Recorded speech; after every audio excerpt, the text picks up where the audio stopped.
Have you ever wondered why someone who hurt you can suddenly go completely silent as if you never existed? That quiet isn't peace, it's power. And understanding that truth changes everything. The narcissist's way of ignoring you is really a kind of shield for their ego. It's a defense built to stop them from seeing the truth about themselves. They avoid taking responsibility to protect their fragile sense of identity.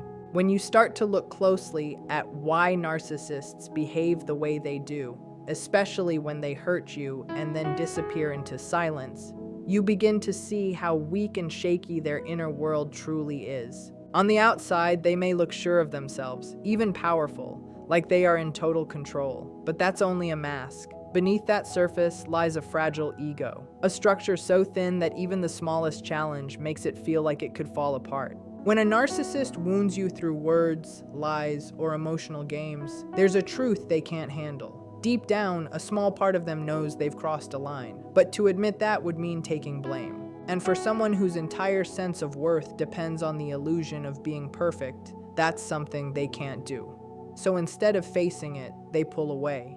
They choose silence, not because you don't matter, but because ignoring you gives them protection. It's their way of avoiding the truth about what they've done. If you tell a narcissist, "You hurt me," what happens? A healthy person would stop and think, maybe feel bad, maybe say sorry, or try to make things right. But for a narcissist, that kind of honesty feels like an attack. It shakes the image they've built of themselves, the picture of being flawless, blameless, or even the victim. So they retreat, they stop talking. It's not just avoidance, it's self-preservation. Their ego is like a glass house. One strong wind of truth could make it shatter. They'd rather pretend you don't exist than face the idea that they could be wrong. In the end, you become another casualty of their denial. And the cruel part is that the more they hurt others, the less they allow themselves to see it, because the pain reminds them of their own flaws. As strange as it may sound, their act of ignoring you actually shows how deeply your words touch them. If what you said didn't matter, they wouldn't have to hide. But because your truth threatens the fragile image they depend on, they have to push you away. They don't fight it out with words or explanations. They fight it with silence. Silence costs them nothing and demands nothing in return. But there's another layer to this. By ignoring you, they also get to change the story in their mind. They tell themselves they were the one who was wronged, the one who had no choice but to walk away. They make themselves the victim so they don't have to feel guilt. In their version of events, they aren't the one who caused pain. You are. You become the one who overreacted, who asked too much, who didn't understand them. It's a twisted version of reality, but it helps them keep their fragile self-image from breaking. For you, that silence feels like abandonment. It feels like shouting into empty space, begging for closure that never comes. You wonder, why can't they just admit what they did? Why can't they face it? But the truth is, you're asking someone emotionally weak to do something they simply can't do. You're asking them to take down the very defenses that keep them from falling apart. It doesn't excuse what they do, but it explains why their silence feels so cruel. Here's where it becomes dangerous for you. When someone ignores you after hurting you, your natural reaction is to seek peace. You want to talk, to understand, to heal, but the narcissist's silence is meant to block that. It traps you in confusion, leaving you doubting your own memory and emotions. While they protect their ego, you're left battling uncertainty. That imbalance is what makes it so manipulative, even if they don't fully plan it.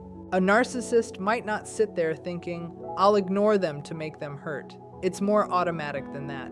Their mind says, protect yourself no matter the cost, and the cost usually lands on the people who care about them most. But here's the truth you must hold on to. Their silence isn't about your worth. It's not about whether you matter or not. It's about their inability to face reality without falling apart. In trying to protect their ego, they destroy what's real. They trade honesty, closeness, and trust for the safety of illusion. That's why no matter how much you try to reason with them, no matter how clearly you express your pain, they often stay unreachable. So, what can you do with that? Start by not taking their silence as a reflection of your value. Understand that their ego will always come before your connection. Most importantly, realize that this isn't your failure. It's their limit. It may feel heavy at first, but it's freeing once you see it clearly. When you finally realize that their ignoring isn't about your flaws, but about their own fear, you can stop chasing something they can't give you: accountability. You can turn your focus toward people who meet you with honesty, compassion, and strength. Remember this: when a narcissist ignores you after hurting you, it's not proof that you don't matter. It's proof that they are too weak to face the truth. Their silence isn't strength, it's fear disguised as control. So the next time you face that cold wall of silence, remind yourself, it's not your reflection that's broken, it's theirs. Silence for them is a weapon. It's not only about ego, it's also about power. When they pull away, they keep control. They make you feel uncertain, small, dependent. To really see why narcissists go quiet after they've caused pain, you have to understand the power game behind it. Their silence isn't random, it's intentional. It's not just the lack of words, it's the presence of control. It's their way of saying, I decide when you matter. Every relationship has a balance of power. Ideally, it's shared, flexible, and fair. You give, you take, you compromise. But for a narcissist, equality feels unbearable. They must dominate. They need to be at the center, the one everyone else circles around. Silence becomes one of their strongest tools. Think about it. You're hurt and hoping for understanding, maybe an apology or some sign of care. But instead, you get nothing. No words, no reaction, just emptiness. That emptiness becomes a trap. Your mind starts replaying everything that happened. You begin to question yourself. Did you say too much? Expect too much? Were you the one who went wrong? That's exactly where they want you. Because when you start doubting yourself, they don't have to take any responsibility. Your confusion becomes their protection. Their silence becomes a wall that keeps them safe while leaving you stuck. That's the painful truth about dealing with someone whose sense of self depends on control and denial. And yet, understanding this truth is what can set you free. Once you see their silence for what it really is, fear wrapped in pride, you can stop taking it personally. You can stop seeing it as a reflection of your worth and start recognizing it as proof of their weakness. You can learn to step back, to stop chasing after answers from people who are too afraid to give them. Because the real power isn't in their silence. It's in your ability to no longer be controlled by it. Off balance. Their silence quietly shifts the power back to them.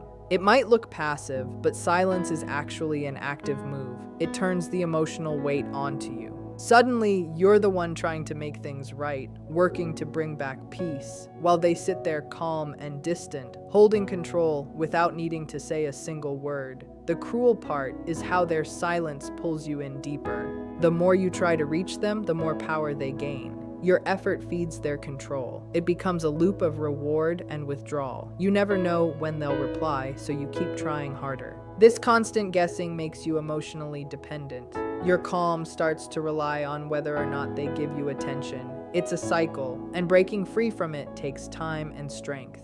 And while this might not always be something they plan step by step, it works the same way anyway. Narcissists instinctively know that silence keeps them in charge. They don't have to think about it, they just know it works. You end up carrying all the emotional weight while they stay comfortably detached. Silence as control doesn't only work in the moment, it also trains you over time. It teaches you to lower your expectations, to avoid confrontation, to accept less. You begin to realize that responsibility is not something you can beg someone to have. It's a part of a person's character, and if it isn't there, you can't build it for them. Once you see that clearly, you stop chasing after people who refuse to grow. You stop trying to teach empathy to someone who chooses denial. You stop waiting for a kind of repair that will never come. Instead, you turn your focus back toward yourself, toward the part of you that learned to tolerate emotional neglect, toward the part that kept hoping silence meant something deeper when it never did. This is where healing begins. It starts the moment you stop trying to decode their silence and start listening to your own voice again. It begins the moment you stop asking, "Why won't they care?" and start asking, "Why am I still giving my power to someone who doesn't value it?" That shift, that moment of clarity, is where healing takes root. You begin to understand that closure isn't something you're given, it's something you create. It's when you finally say, I see the truth now. I see that this silence was never love. It was control. I see that their ignoring me wasn't proof of my unworthiness. It was proof of their fear of facing themselves. And when that truth sinks in, the spell begins to break. You no longer see their silence as a mystery to solve. You start to see it for what it really is: avoidance, fear, and emotional immaturity. You stop chasing after people who cannot meet you halfway. You start building boundaries, not as walls of anger, but as lines of self-respect. You begin to rebuild the sense of worth that their silence once tried to break down. And this rebuilding doesn't happen overnight. It happens slowly, in quiet moments when you catch yourself about to text them again, but decide not to. When you feel that ache of missing them, but remind yourself that what you miss is the illusion, not the reality. When you remember that the peace you've been searching for will never come from them. It comes from you reclaiming your own voice. Healing from this kind of emotional control is a slow, steady process. It asks for patience, self-compassion, and truth. There will be moments when you still feel the pull, when your mind tries to romanticize the good times, when you wonder if maybe you overreacted. But that's just the echo of conditioning. It's your mind trying to return to what's familiar, even when it hurt. The real work is reminding yourself again and again that familiarity is not the same as safety. Silence is not peace. Love should not make you smaller just to keep the calm. You begin to understand that someone who truly values you will never use silence as punishment. They won't pull away to make you chase them. They won't vanish to protect their ego. Instead, they'll stay. They'll speak. They'll work through the hard parts because connection means more to them than control ever could. That's what real love looks like. It doesn't demand perfection, but it does require honesty. It asks both people to show up, even when it's uncomfortable.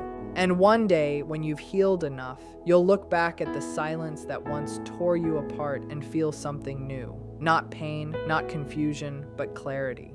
You'll see how much energy you gave away trying to be heard by someone who had no intention of listening. You'll see how much peace you lost trying to earn attention from someone who only offered it to keep power over you. And you'll realize you don't need that anymore. You don't need to chase what was never real, because silence can't manipulate you anymore once you see it for what it truly is. It's not mystery, it's not depth, it's not love, it's avoidance, plain and simple. And when you stop taking that avoidance personally, you finally step into freedom. You begin to live from truth instead of fear. You start to find peace in your own company, joy in your own voice, comfort in your own strength. You start to attract people who value communication, who meet you with honesty instead of games. Most importantly, you stop shrinking yourself to fit into someone else's limited version of connection. You stop waiting for a response that will never come and start listening to yourself instead. Remember this: silence from a narcissist is never a mirror of your worth. It's a mirror of their fear of being seen for who they are, their fear of being held accountable, their fear of losing the image of perfection they've built so carefully. They hide behind silence because it's easier than being honest, but you don't have to hide anymore. You can face the truth, you can speak it, you can live it, you can rebuild everything their silence tried to destroy: your confidence, your peace, your voice, and that is the strongest thing you can do. To choose growth over guessing, truth over confusion, self-respect over control. To no longer measure your value by someone else's ability to see it. Because the moment you stop waiting for them to break the silence, you start creating your own peace. That's when the power returns to you. In the end, the silence of a narcissist is not a sign of strength, but a reflection of fear. It shows how fragile their sense of self really is and how far they'll go to avoid the truth. You can't change that silence, and you don't have to. What you can change is how you respond to it. You can choose to stop taking it as proof of your worth and start seeing it as proof of their limits. The power you once gave away through confusion and pain slowly returns the moment you understand that their silence was never about love or care. It was about control. Real peace begins when you no longer wait for them to speak. when you stop trying to earn understanding from someone who doesn't want to give it. Healing starts when you listen to your own voice again and let that guide you forward. In choosing truth, clarity, and self-respect, you no longer need their approval to feel whole. The silence that once hurt you becomes the space where you finally find your freedom.